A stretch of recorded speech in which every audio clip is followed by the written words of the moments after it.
Hey there, welcome.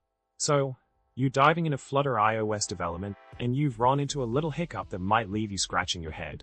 The problem here is that, after building the archive of your app, Xcode throws an error when you try to distribute or validate it.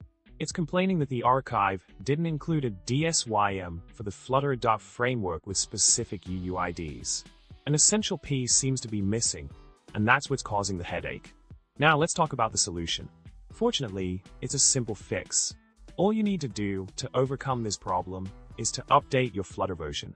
By updating Flutter, you ensure that the necessary components, like the dSYM for Flutter.framework, are included in the archive with the correct UUIDs.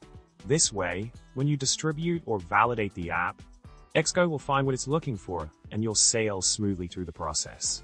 Updating Flutter is like giving your app the boost it needs to play nice with Xcode. In summary, encountering issues like missing dSYM files for Flutter.framework in your iOS development journey can be easily tackled by updating your Flutter version. This small step ensures that all the required components are present in the archive, allowing Xcode to do its thing without any complaints. Now that you're armed with this solution, go ahead and crush those app development challenges. Remember, subscribe, like, and comment below with your thoughts. Happy coding!